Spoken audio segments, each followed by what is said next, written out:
Hello, welcome to Hawkeye Traders. Today I'm going to demonstrate the Hawkeye Heatmap. And Heatmap is a unique indicator as it gives us a bias of trend direction. When you look at our trend and stops, you can see that we have an input for trend speed, and that value can be changed to C for conservative, A for aggressive, and N for normal. And what that does is it changes the speed in which our trend dots come up on our charts. Well, the heat map takes a visual representation of all three of those changes in trend speed, and it tells us when all three have locked in for the downside by giving us a bright red indication. All three have locked into the upside, giving us a bright green. When one or two have locked out of the downtrend, it gives us a dark red, and then one or two have locked into the downtrend, it gives us a dark green. And when we watch this price here, we go into a downtrend, move into congestion, and come down. This whole time, we are still biased to the downtrend. This is telling us that we should be looking at maybe a possible trend reversal or congestion, the same thing here, and then the same thing here. And really, these are telling us congestion because the trend reversal is going to come in, and when we should expect that trend reversal is when we start changing the color to a dark green or a bright green from a dark red. And so this bright red is telling us the downtrend is intact. Then we move into congestion. Price tells us we move into congestion. It goes back to bright green again, or bright red, excuse me, telling us that we are locked back into the short side. Congestion again, locked back into the short side, where we should be expecting trend continuation. Here, congestion, maybe possibly reversing to the long side, and then boom, right here we're in biased uptrend conditions. And when we look at the markets, we know that they can only move in 7 ways. They can either trend up, trend down, trend pause, congestion entry, congestion exit, and trend reversal. And what this is doing is it's giving us a heads up on what type of market conditions we're currently trading in.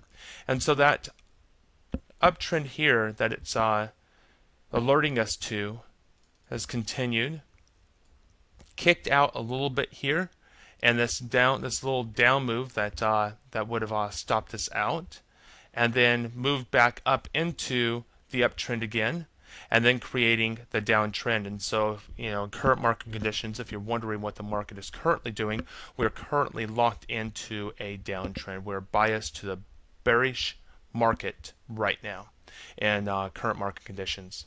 And if we look at the daily chart, we locked in for an up here, but at the time the weekly chart was down, and so we wouldn't be looking at this long. We would only be waiting to revert back to the underlying trend direction, which is short. And so we wouldn't be interested in either this long or this one. We'd only be interested in this short position and this short position while that heat map is red on that weekly chart.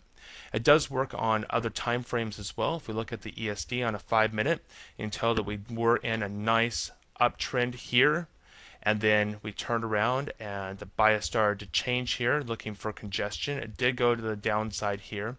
This down never really did break out of the congestion area and reverted back to the direction of the upside trend again, not breaking out of congestion again.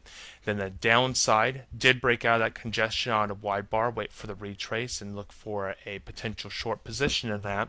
And then now it's telling us that we are absolutely in congestion throughout this whole area, and we reverted back to the downside again, waiting for another congestion exit to be getting into this market. So when you put the trend with the heat map together with price and our congestion areas, it really gives us a good sign and indication of what trades we should be looking into and which ones have the highest probability of going in our direction.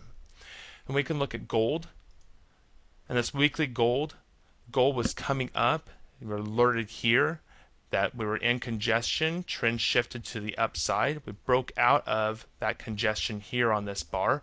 Trend started moving up, came in here, and started telling us that we know we might want to look at a possible changing the bias direction of our trend, but it never did lock into a bright red. Still congestion, possible trend reversal. That trend reversal did not happen, moved back into congestion, and then we moved back into the underlying trend. Then we came in here looking for a congestion area, trend reversal here. That trend reversal stayed in through that congestion zone here, and then came in and switched us back into a possible trend reversal, and then a trend up, and we've been in that trend up for the duration of the trade. Congestion is what this is alerting us to, along with price, and then back into the uptrend as well. And so gold has still continued into an uptrend. If we look at that daily chart on gold, and we are looking right now that it's bearish, but we still are looking long on that weekly chart, so we would not be interested in any form of short positions at this time on gold. We'll be waiting for that market to come back. So this does work on all markets, on all time frames. It also works with any conventional indicator out there. You can put this on with a MACD, a Bollinger Band, DMI, Keltner. It still will continue to show the bias on those conventional indicators for the trend. If you have any questions, please visit HawkeyeTraders.com to get more information about the heat map and the other indicators that we have over at Hawkeye Traders. And you can also email team1@HawkeyeTraders.com. Thank you so much. Have a great day.